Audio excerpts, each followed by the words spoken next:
Ladies and gentlemen, have you ever noticed how some people only value you when they feel in control? How their calm disappears the moment you stop chasing, explaining, or proving yourself? Today, I want to take you on a journey of awakening, clarity, and reclaiming your power. We're going to uncover what happens when a narcissist realizes you are no longer interested, and why their panic is proof that the power was always yours. Stay with me, because by the end of this, you'll see not just their illusion, but the unstoppable strength that lives within you. The moment of awakening is not loud or dramatic. It doesn't arrive with a confrontation or a final speech. It comes quietly, often after exhaustion has settled deep into your bones. It's the moment you realize you've been bending, shrinking, explaining, and overgiving, yet nothing truly changes. You see clearly, maybe for the first time, that your effort has been endless, but the fulfillment has been absent. And something inside you gently but firmly says, I can't do this anymore. This awakening isn't about anger, it's about clarity. You stop chasing validation that never fully arrives. You stop trying to prove your worth to someone who benefits from you questioning it. You recognize that love was never supposed to feel like anxiety, confusion, or self-betrayal. What once felt normal suddenly feels heavy,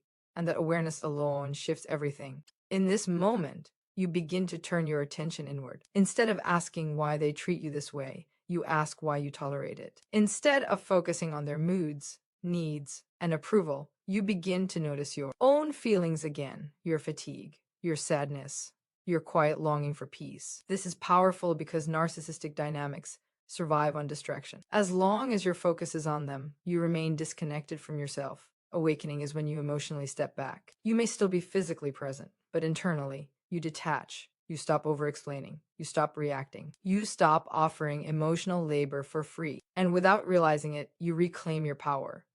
This is the beginning of freedom, not because the situation has changed, but because you have. The awakening marks the first time you choose self-respect over survival, awareness over illusion, and truth over hope that keeps hurting you. From this moment on, nothing can go back to the way it was. And once that awakening settles in, once you stop leaning forward and start pulling your energy back, something subtle but seismic happens on the other side. The dynamic you once thought was balanced suddenly feels exposed, because the moment you are no longer chasing, the illusion of control begins to crack. This is where the panic is born. A narcissist does not panic because love is slipping away. They panic because influence is. Control has always been the invisible thread holding everything together. Your need to be understood, your hope that this time will be different, your willingness to explain your pain again and again, those were the levers. When you awaken, you don't announce it. You simply stop pulling on them. And without that tension, their grip weakens. They feel it immediately in your calmer responses, in your emotional distance, in the way your world no longer revolves around their reactions. What once came easily your attention, your reassurance, your emotional labor now feels just out of reach. And for someone who survives on being the center, irrelevance is terrifying. So they scramble. They may rewrite history, suddenly remembering your value. They may become softer, louder, kinder, crueler, whatever has worked before. Not because they've reflected, but because they've lost their footing. Control thrives in predictability, and your awakening has made you unpredictable. This loss of control feels like free fall to them, because when they can no longer steer your emotions, they are forced to face their own. And that is something they have spent a lifetime avoiding. Your detachment becomes a mirror they cannot shatter. The truth is, nothing about you became threatening. What changed is that you stopped being manageable. You stopped orbiting them. And in that silence, in that steady reclaiming of yourself, their panic reveals something important. The power was never theirs. It was always yours. And the moment you stopped handing it over, everything shifted. And as that panic begins to surface, as they reach for the old tools that once kept you close, you discover something even more powerful than awakening or withdrawal. You discover silence. Not the cold, weaponized kind, but the grounded silence that comes from no longer needing to be understood by someone committed to misunderstanding you. This silence is not absence. It is presence with yourself. Where there were once long explanations, there is now stillness. Where there were emotional reactions, there is now restraint. You are no longer trying to convince them of your pain, your intentions, or your worth. And in that quiet, something remarkable happens. The noise that once surrounded you begins to lose its authority. For a narcissist, silence is deeply unsettling. Arguments were never about resolution, they were about engagement. Your reactions were proof of relevance. When you stop responding the way you used to, you remove the stage. And without an audience, the performance collapses. Your silence becomes a language they cannot speak. It doesn't argue. It doesn't defend. It doesn't chase closure. It simply exists, grounded and unmoved, and that is what makes it so powerful, because silence cannot be twisted the way words can. It cannot be misquoted or reframed. It leaves nothing to grab onto. In this space, you begin to hear yourself again. Your instincts return. Your nervous system softens. You realize how much of your energy was being siphoned into managing someone else's emotions. And with that realization comes relief, like setting down a heavy bag you did know you were carrying. This silence isn't punishment, it's protection. It's the boundary that says, I no longer need to bleed to be believed. And as you stand there calm and unreactive, you start to understand the truth. Your quiet is not weakness, it is strength refined. It is the moment your peace speaks louder than any argument ever could. And in that quiet strength, something sacred begins to return to you. When the noise fades and the need to respond dissolves, you are left face to face with yourself. Not the version shaped by their expectations, but the one that existed before you learned to doubt your own worth. This is where self-worth is reclaimed not through affirmation from the outside, but through recognition from within. You start to notice how differently you carry yourself. Your shoulders relax. Your decisions feel less heavy. You no longer measure your value by how well you're received or how quickly you're forgiven. Instead, you begin to ask a new question. Does this honor me? And that question changes everything. Reclaiming self-worth doesn't come with fireworks. It comes with small, steady choices, choosing not to explain your boundaries, choosing not to chase apologies, choosing not to reopen doors that cost you your peace. These choices seem simple, but they are revolutionary when you've spent so long believing love meant endurance as your self-worth. Each strengthens.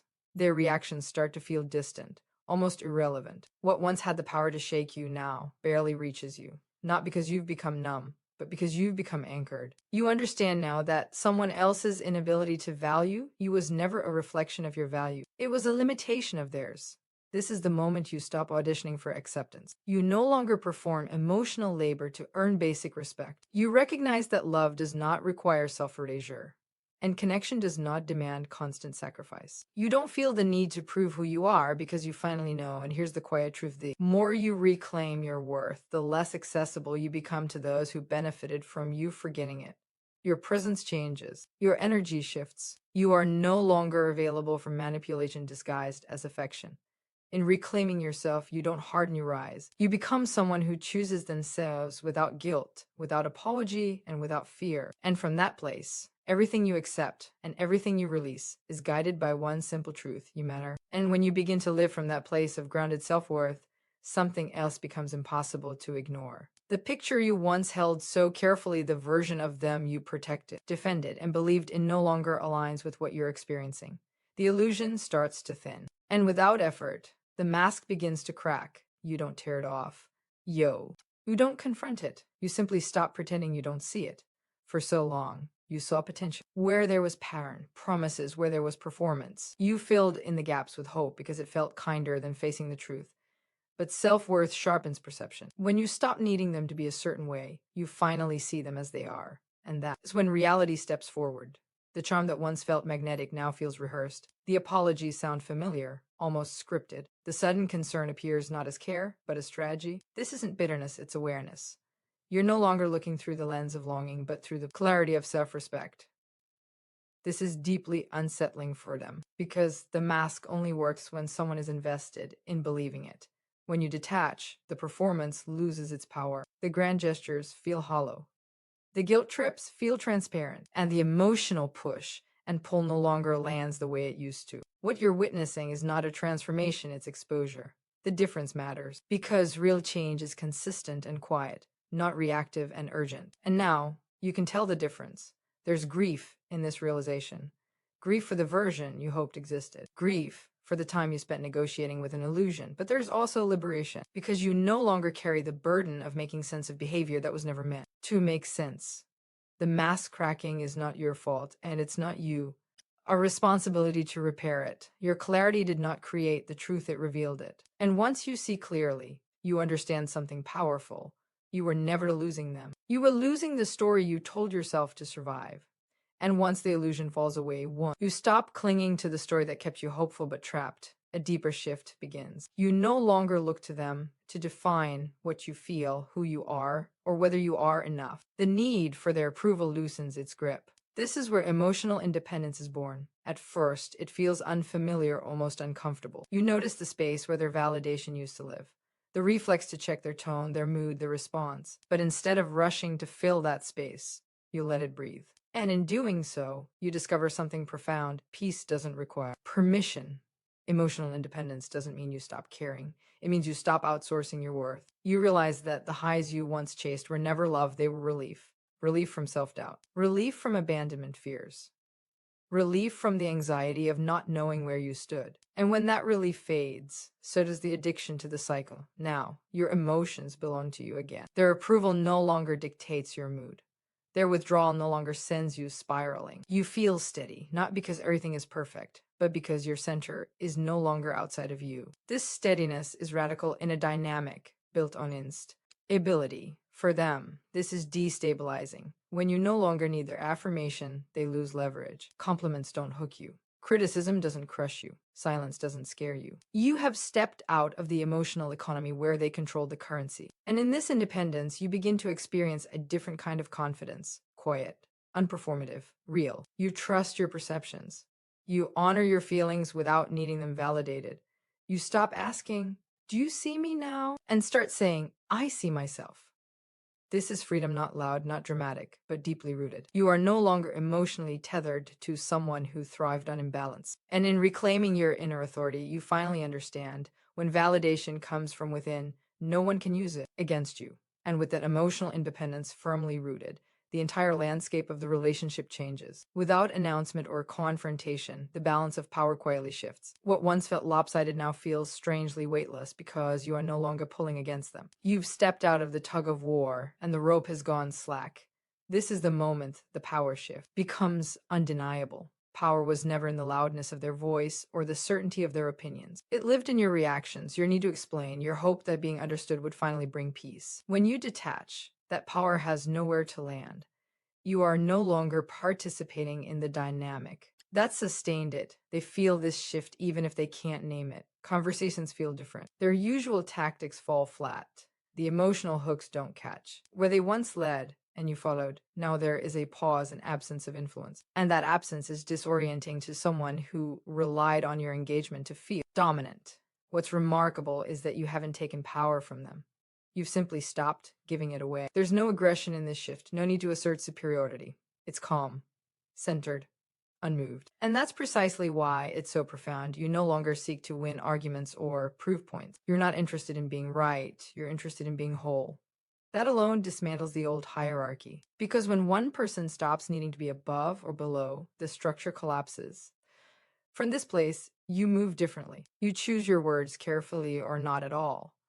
You engage only when it aligns with your values. You walk away from conversations that drain rather than nourish. And in doing so, you redefine power as self-governance, not control over another. This shift doesn't make you invincible, but it makes you free. Free from manipulation, free from emotional coercion, free from dynamics that required you to shrink so someone else could feel tall. And once you experience that kind of power, the kind that comes from alignment, you never mistake control for strength again. And even with that freedom, even with the power shift settled deep within you, there is still a quiet ache that deserves to be honored. Because walking away emotionally or physically is not painless. There is grief in releasing what once mattered, even when it hurt. Growth does not erase loss. It carries it with dignity. You grieve the future you imagined, the version of the relationship that lived in your hope, not in reality. You grieve the time you invested, the patience you offered, the love you poured into something that could not hold it. And this grief can feel confusing because you are not grieving what was, you are grieving what you believe could be. But here is the truth that reshapes everything. The pain of letting go is sharp, but the pain of staying was slowly hollowing you out. One was a wound you could heal. The other was a life you were disappearing from. So you allow yourself to feel it, not as weakness, but as courage. You don't rush the sadness or shame yourself for missing someone who hurt you. You understand that attachment does not vanish just because clarity arrives. Healing is not about pretending it didn't matter. It's about choosing not to let it define you anymore. And as the grief moves through you, something else grows alongside it. Strength, discernment, self-trust. You begin to see how much you survived, how much you endured without losing your capacity to love. You realize that leaving did not break you, it revealed you. This is where growth takes root. In the space where you once compromised yourself, You now build something sturdier. You carry the lessons forward, not as bitterness, but as wisdom. You learn the difference between effort and sacrifice, between patience and self-abandonment. Letting go hurts, yes, but staying would have cost you your future. And in choosing growth over familiarity, you prove something powerful. You are willing to endure temporary pain to protect your long-term peace. And as you move through that grief and come out the other side, you don't return to who you were before. You return with discernment, with clarity, with a deeper understanding of what you will and will not allow. This is where boundaries stop feeling like defenses and start feeling like freedom. For so long, boundaries may have felt harsh to you, almost cruel. You were taught that love meant access, that being open meant being available at all times, no matter the cost to yourself. But growth teaches you something different. Boundaries are not walls meant to shut people out, they are doors, and you decide who gets the key. Now, you no longer explain your limits as if they are negotiable. You don't over-justify your needs or apologize for your standards. You understand that people who respect you won't require endless explanations. Those who don't were never meant to stay close. These boundaries create space. Space to breathe, space to rest, space to hear your own thoughts without interference. And in that space, your nervous system begins to heal. You feel safer in your own body because you are no longer constantly bracing for emotional impact. For someone who thrived on crossing lines, this is intolerable. Boundaries remove ambiguity, and ambiguity was where manipulation lived. When expectations are clear and consequences are real, the old games lose their appeal. Not because you're controlling, but because you're consistent. You begin to trust yourself to enforce what you said. And that trust changes how you show up everywhere, in relationships, in work, in life. You no longer fear being too much or too distant. You simply are who you are, and that is enough. Boundaries don't make you rigid. They make you free to love without losing yourself. They allow connection without self-erasure. And as you stand rooted in them, you realize something deeply empowering. Peace is not found in being endlessly accommodating, it is found in being self-honoring and in standing firmly within your boundaries, in honoring your worth, in reclaiming your emotional freedom. You begin to transform in ways that are profound and unmistakable. You become someone they no longer recognize, not because you've changed to spite them, but because you've healed enough to stop shrinking for anyone else. You become unrecognizable to the person who once thrived on your doubt, confusion, and compliance. This unrecognizability is not about becoming someone else. It's about finally becoming yourself. The version of you that once accommodated every whim, explained every is step and carried the weight of someone else's ego no longer exists. In her place stands someone who is centered, self-respecting, and unshakable. And to a narcissist, that is terrifying, because their entire dynamic relied on you being malleable, predictable, and available for manipulation. When you refuse to be that, the illusion collapses, and their panic is the proof that you are no longer theirs to shape. You realize that your presence is no longer negotiable in the way it once was. Your energy is yours to give, not theirs to drain. Your choices are governed not by fear of abandonment, but by alignment with your truth. And in that alignment, you experience a freedom that is electric, exhilarating, and life-affirming. This is the ultimate lesson. The person who tried to control your heart only had power as long as you allowed it. The moment you chose yourself, the tables turn. And it is in that choice, repeated daily, that you find not only liberation, but also courage, clarity, and grace. You've not only walked away, you've risen. You've not only healed, you've become. And in becoming fully, unapologetically yourself, you demonstrate a truth that no panic, no charm, and no manipulation can ever undo. The strongest person in any room is the one who knows her worth and refuses to hand it away again. And now, as we come to the end of this journey together, I want you to pause and let this sink in. All the awakenings, all the shifts, all the quiet moments of clarity they led to. One undeniable truth: your life, your heart, your peace is yours and yours alone. No one, not even the person who once held sway over your emotions, can take that away once you claim it. Think of it this way: when a narcissist panics, it's not because they've lost you. It's because you have finally found yourself. And that is magnetic, that is powerful, and that is unstoppable. You don't have to scream to be heard. You don't have to argue to be seen. And you don't have to compromise your soul to be loved. All you need is the courage to stay grounded in your truth. Every boundary you set, every moment of silence, every step away from manipulation is a declaration. I am enough. I am whole. I am free. And when you live that way, you inspire others not by trying, not by forcing, but simply by being. People notice strength that is quiet but unwavering. People feel the gravity of someone who no longer begs for validation but radiates it from within. This is more than survival. This is rebirth. This is the moment where you stop being defined by their games, their panic, their illusions, and start being defined by your clarity, your courage, and your light. So as you leave this space, carry this with you. The power they thought they held was always within you. The freedom you've longed for was never outside, it was waiting inside you the whole time. And now that you've claimed it, nothing and no one can ever make you feel small again. Stand tall, speak your truth, honor your worth, and never hand your heart over to anyone unworthy. The world doesn't need your permission to shine, only you do. And you, my friend, are ready